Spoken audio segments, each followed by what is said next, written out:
Welcome to Mic'd Up for Leadership, the podcast that gives you the tools to lead with confidence. I'm one of your hosts, Alex Dresen. I'm joined by my good friend, colleague, Jourdan Hilaire. Jourdan, how's your week been going? Man, my week has been going really well. It's definitely good to see you, Alex. Good chatting with you again. Yeah, I honestly haven't been really just focusing more on school, anything.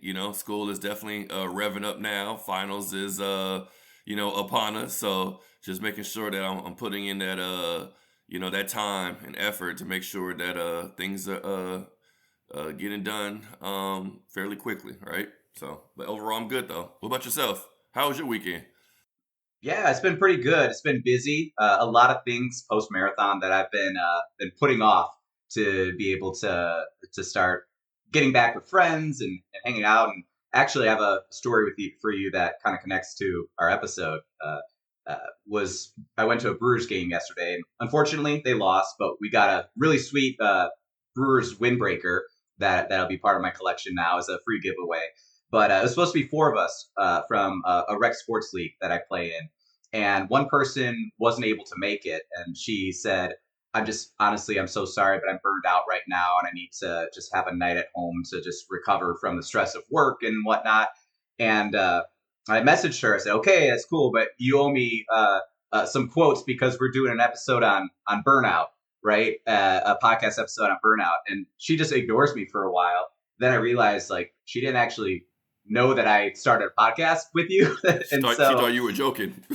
yeah. So I had to reach out to her like, okay, hold on, like this is the link to my podcast. Here are the show notes that Jourdan put together. That this is an actual thing. Like if you're willing to, I won't name names of who you are and whatnot, but you know who you are, and I appreciate you sharing this along. She actually shared some really cool information that I hope we can weave a little bit of her story into our conversation today, which is a great topic, part two topic that you came up with. So yeah, back at you for kind of what we're doing today. No, absolutely. And I'm very, that's well, one, I hope that, your friend, has been able to had a time to recover and rest as well. And, big shout out to your friend for sharing, some notes as well. Um, you know, last week, right? We talked about kind of recap very briefly what we discussed last week in regards to leaders, right, and having titles, right, and identifying how sometimes it's important to be mindful that impact sometimes is bigger than the title. And if you do have a title, it's really about what you do with it, right? Be able to actually put in the effort, be able to actually be very intentional working with your peers, your team, to create, share visions, to create long-term foundations, right, for your organization. But a lot of times, especially for new organizations or established organizations, it can honestly take a long time to actually create that, right, that foundation. And sometimes you can get tired or burnt out. So I thought that it would definitely be good for us to kind of focus on that, because while you're in those moments of development with yourself personally and professionally, and sometimes it seems like, or sometimes when it is, all on your shoulders, right? To be able to actually, lead the organization or lead special projects to see it succeed. You can kind of get overwhelmed, right? You can sometimes feel like it's too much pressure on you, right? And you may feel like you don't have enough time to do anything else, whether that's focus on school, whether that's focus on, family and friends, because you really want to do a great job in the work that you're doing, right? In the organization or the team that you're leading. So I felt like it was definitely really good for us to kind of talk about that because, from my experience working with students, right, for a long time, I have definitely noticed firsthand of a lot of our students experiencing burnout, right? And a lot of the symptoms that come with being burnt out, right? So I guess those are things that I definitely want to talk about and see how we can maybe share some of our own stories, but also some strategies for success to kind of navigate those stressors. Yeah, it's so important. And through the lens of student leadership or leadership in general, there's some heightened stakes that make it so that every decision can kind of build upon it to wear you down in many ways.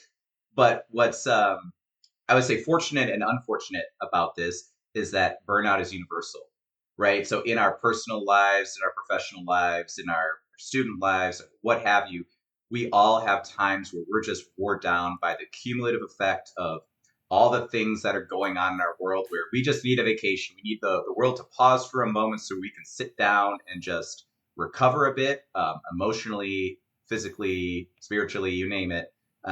And so I hope that our conversation, right? This is mic'd up for leadership, right? So it's going to be through a leadership lens and how you can work through that as a leader. But I do hope that some of those things related to understanding the burnout and those pieces of how you navigate that before, during, and after we can talk through. But you can take that even if you're not in a leadership position or you're seeing someone else as a leader that is going through burnout. It's universal for everyone.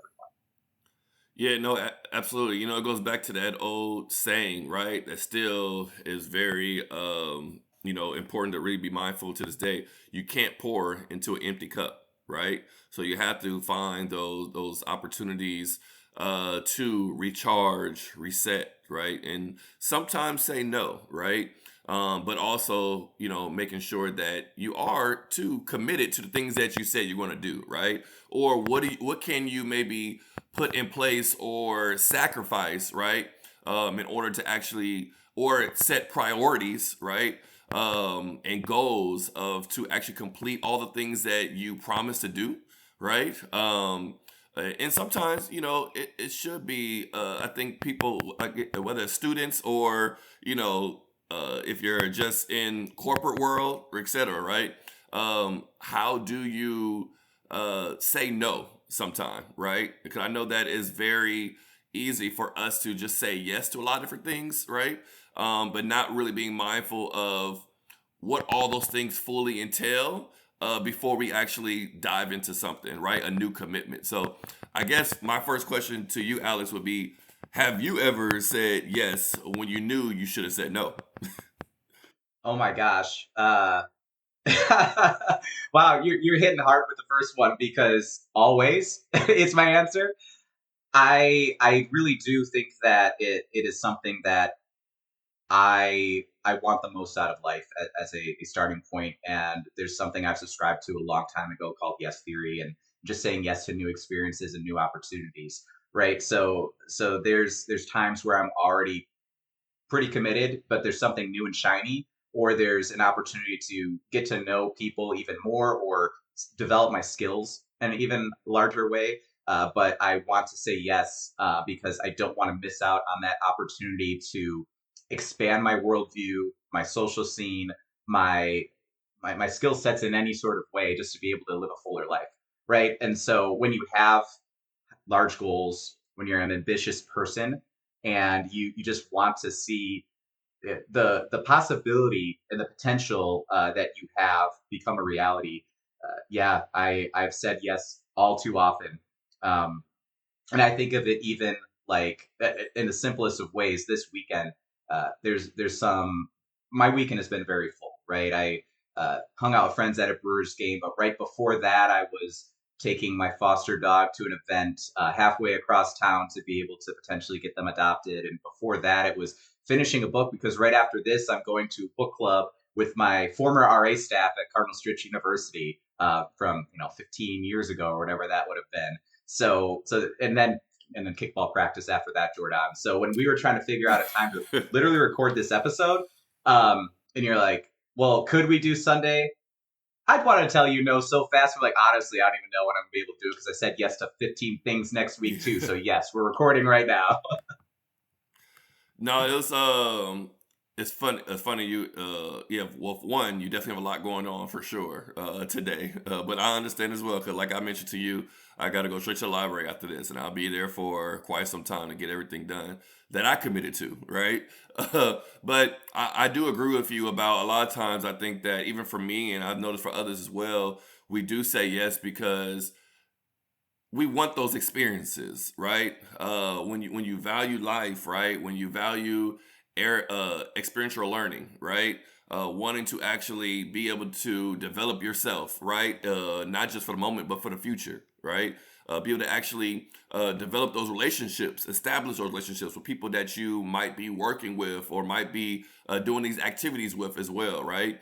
You don't want sometimes you want to feel alone, right? Be able to actually build that camaraderie with people, right? Depending on the type of activity or program or task that you agree to. So that definitely makes a lot of sense when it comes to why sometimes we say yes all the time, but also being mindful of, we never really learn what all of these yes activities entail until you're in it, and then you have to make the, intentional decisions about, okay, now I know what this looks like, right? We've been doing it for a while.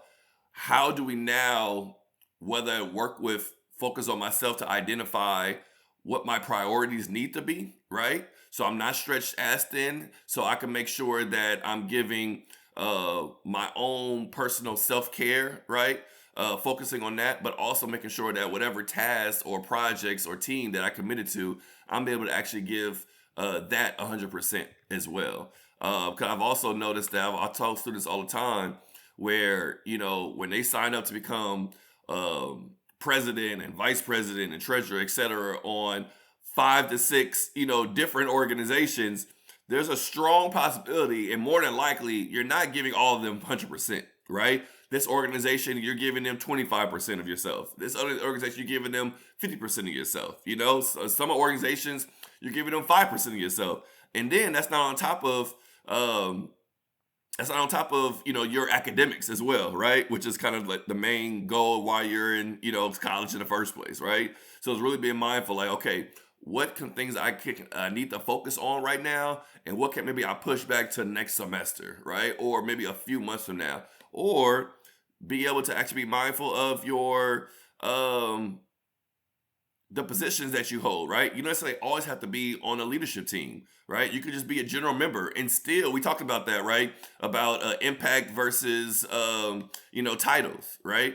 You don't necessarily always have to have a title to make an impact, right? You could be a general member of an organization and still have a lot of impact when going to meetings, being able to actually share your opinion, right? Your perspective on programs, right? Or the direction of the team that you would like to see along with your other team moving forward. So I think those are some things that students should be mindful of, before they overextend themselves. But again, like I mentioned, sometimes you may not really understand what you're getting yourself into until you're actually in it. But then when you realize that, now you can actually take a step back and reflect on how to prioritize moving forward. Yeah. I realized that you spelled out such a good example of getting overly involved because you're title chasing, or you're ambitious in that way. And on the flip side, I gave an example of a busy weekend. Right? It's I am ambitious to hang out with a lot of people and still get done a lot of the things that I've signed up for, and ultimately from a work perspective. Right now, jam-packed weekend, I'm not necessarily recovering. Had a busy week last week in many ways. And then next week it's right back to a busy work week with some staffing changes and whatnot. So I realized that there's a difference between busy and burnt out, right? There's a difference between I this is the season versus I am pouring from an empty cup. I have nothing left to give. And it's easy to say tired, or it's easy to say you feel that, but I would love to have us both kind of paint a better picture of what we mean by burnt out, and so that our listeners can really help understand if they're experiencing burnout right now, or if it's something that's just a busy season, but to be mindful so it doesn't develop into burnout. So I pass that back to you. Is what do you see as burnout? Yeah, I think that from my experience, I could definitely see burnt out. One of the symptoms would be mental fatigue, right? Feeling very overwhelmed. Sometimes isolating yourself, right, from others, from your friends, family. associates, right? Where there's no chance, right, where you'll go outside, right? You're too overwhelmed. You don't want to really interact with a lot of people, right? Um, so that's definitely one thing when it comes to that mental fatigue. When you feel like you don't have a lot of time to think, right? Because you're always like maybe on the go. And I do agree with you when it comes to, like you said, being busy, but also being so busy where, again, it goes back to what I talked about with the student organizations. You can't commit to anything anymore, right? You're literally giving everything that you're a part of 5% of your true self, right? So it's important to be recognize that. But also, I think a lot of that with the mental fatigue comes with a loss of motivation as well, right? So, a lot of times when we say yes to a lot of different things, at first, we're very gung ho about that project, right? We're into it, etc. Depending on whether it's the first few weeks or even the first few months, maybe even longer. But when it starts to like pile up on you too much, you start to not be as present in the moment, right? During those particular activities, right? You're not as excited to show up in your true self, right? You're not answering the phones anymore. You're not answering emails anymore. So I think when you start to see that in yourself, or when others that are maybe watching this that have friends, right, and family members that are burnt out, you start to see those type of characteristics.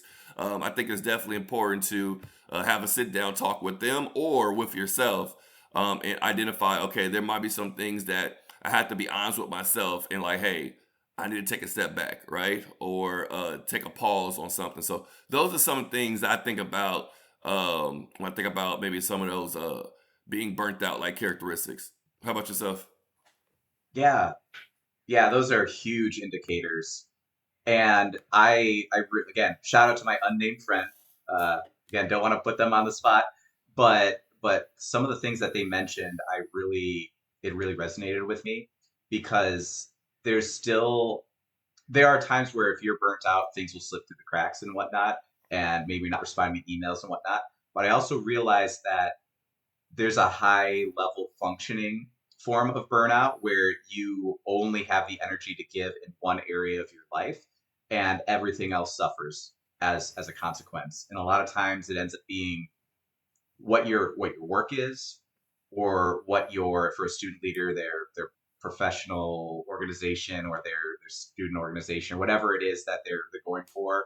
um, there's this feeling of, even if I get 8 hours of sleep, um, my body still feels tired. I wake up in the morning and can't feel recovered in any sort of way. There might be some physical aches and pains, or even this idea of, when you say mental fatigue, it's not that that means you can't get the work done, but it's like you are on autopilot. You're just checking the boxes, and then by the end of the workday or the end of your student session or whatever it might be, there's just a brain fog of what just happened today.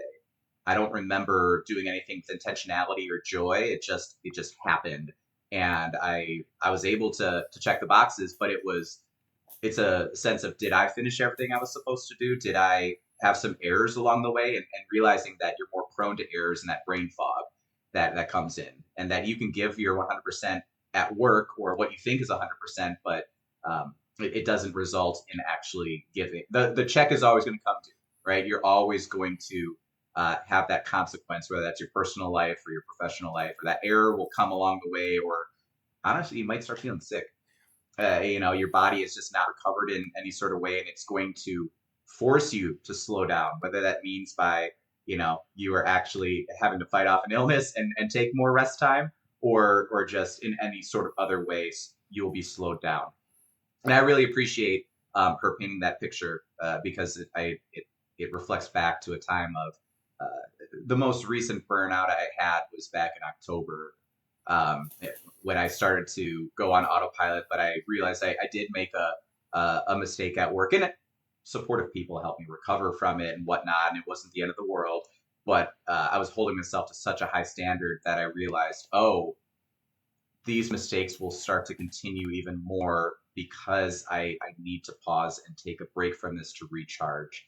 So I really appreciate that. And she also offered some thoughts of, yeah, overcommitting. Yep, same here. And then just in general, the ways that she looked to recover from that and prevent that from happening in the future, which we'll get to at the right point in time.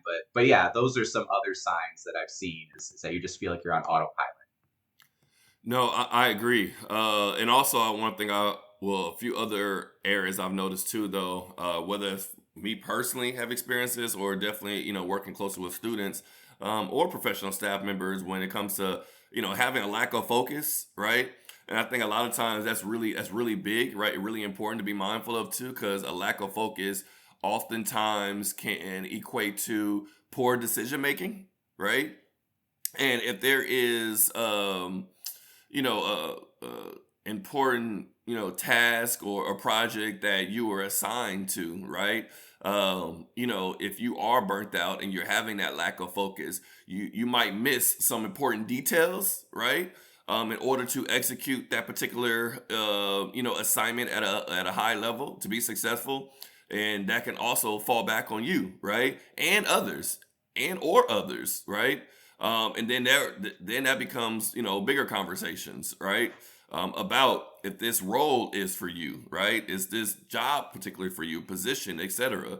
Not knowing that this might be a temporary thing, as long if you actually just have some more clear conversations with your peers, your supervisor, or yourself as well, honest conversations about what you are and are not capable of right now at this moment, or just like we talked about, prioritizing. So I think that's definitely important to definitely be mindful of, because I think that the poor decision making, I think that definitely will go a long way in really impacting yourself long term. So that's why it's important to recognize those indicators early on, to really focus on your self care for sure, like your friend. And I'll double right, absolutely. And I'll even double down on something you said.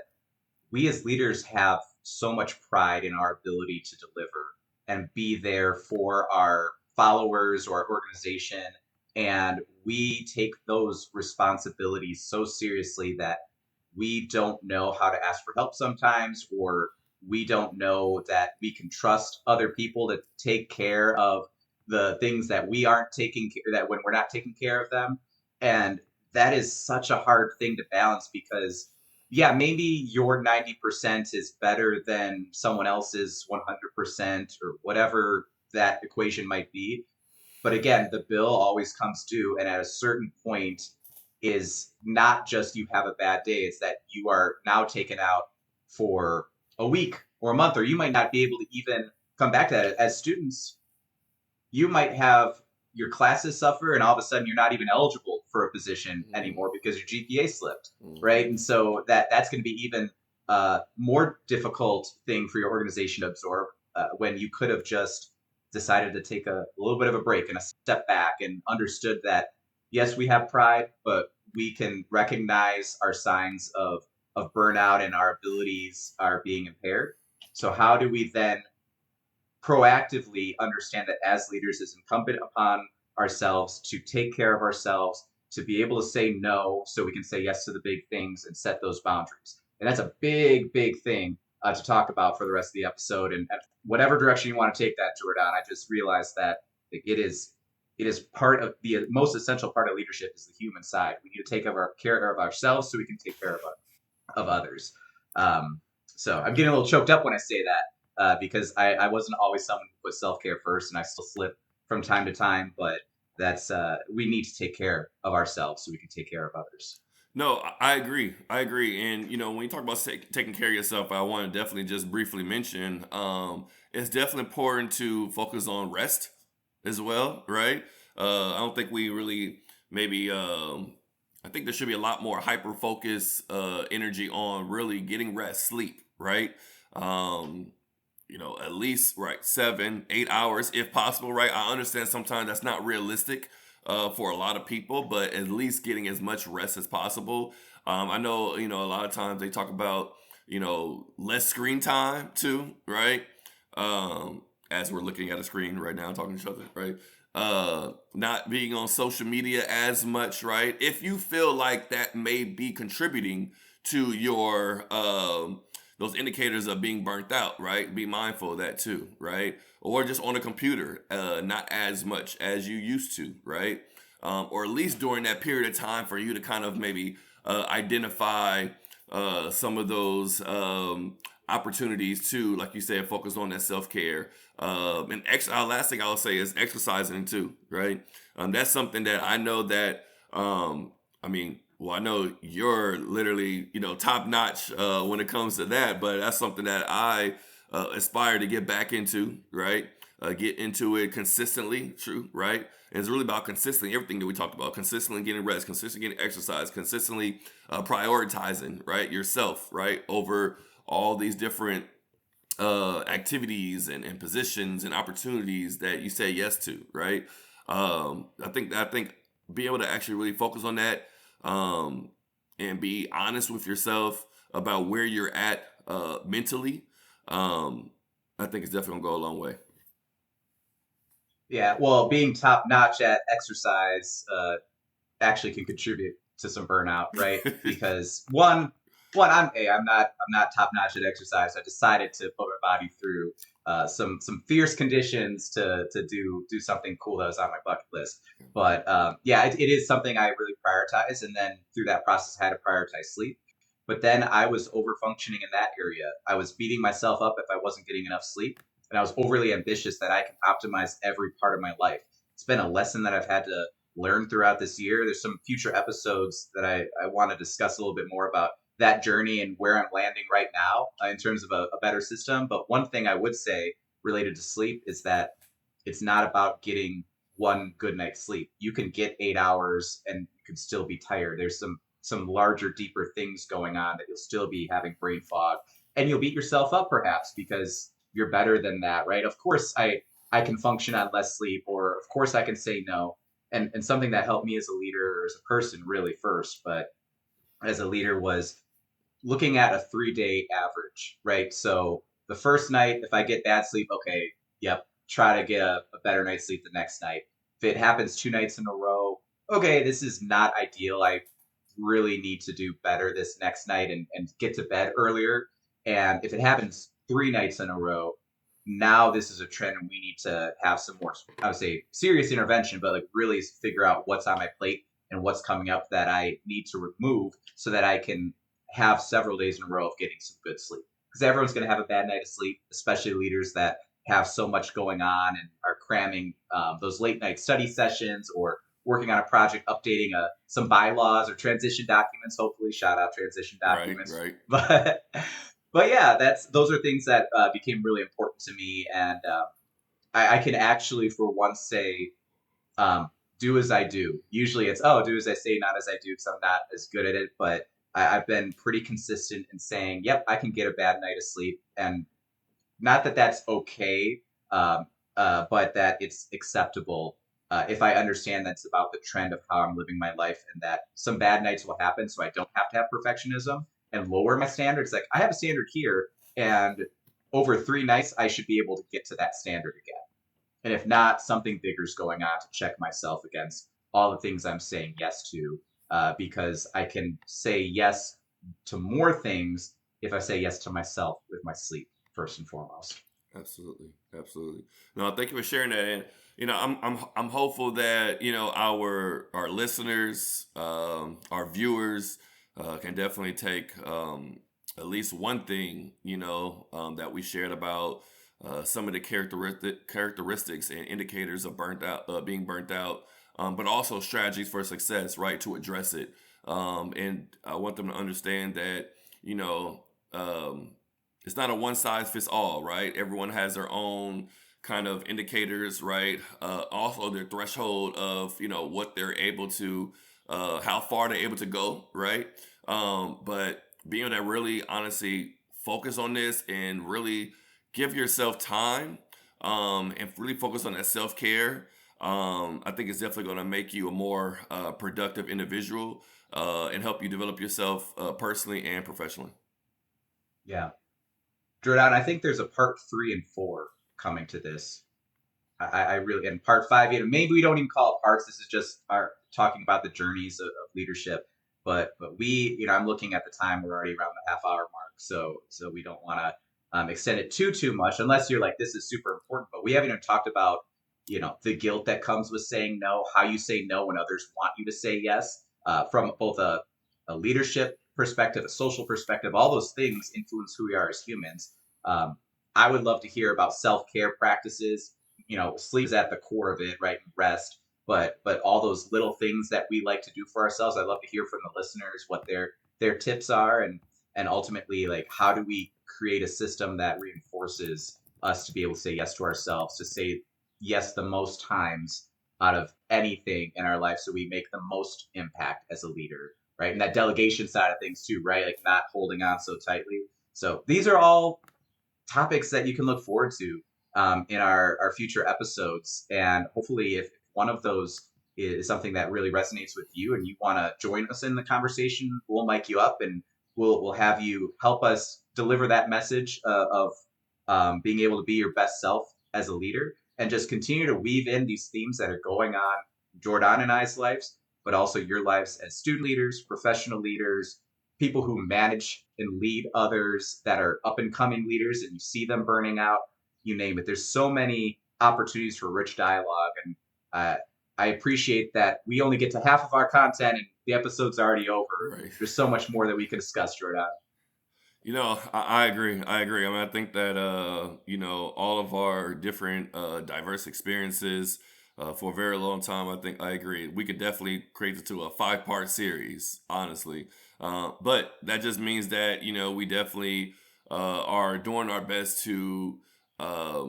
It goes back to what I talked about maybe that first episode, right? Reach while you climb, right? Focusing on our own personal and professional development and journey while we can still maybe share and enlighten students and professionals as well, where what they can do, right, based off of what our different experiences, how we can support them along their journey, just like others supported us along their journey as well. So look at it as like more of a responsibility, right? We have this platform.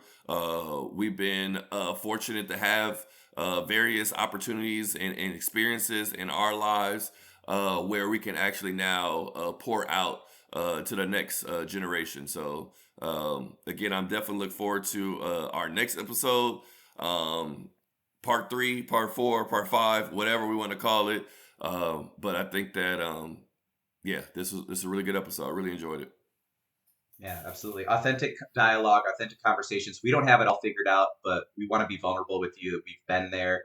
Um, I left higher ed because I had to say yes to myself, because I was saying no, or I was saying no to myself too often and saying yes to all the things that I wanted to do. But I realized I still wanted to say yes to higher ed and leadership in general. And that's the story I want to be able to share. This is how I'm hopefully being able to give back to the profession through this podcast, to give back to leadership in general for those that aren't in higher ed that are listening, and to weave in those stories because leadership's universal. Those lessons still carry over from our times as student leadership, right? Where leadership is action. It's not a position. It's not a title. You make an impact by doing things instead of just chasing title after title and burning yourself out along the way. So I'm ready for those conversations. And if you want to, if you want to have a conversation with us, right? If we can help support you, or if you want to pose a challenge that you're facing in your life, please drop a comment on this episode or hit us up in the DMs, or you know how to get a hold of us. We'd love to chat with you about what you're experiencing, and maybe there's an opportunity for us to help you and your organization out a little bit. But until then, we'll keep recording these episodes, biking up as many people as possible, and having rich dialogue about all things leadership. So until next time, my name's Alex. I'm Jourdan. Have a great rest of your week and good luck out there. Bye.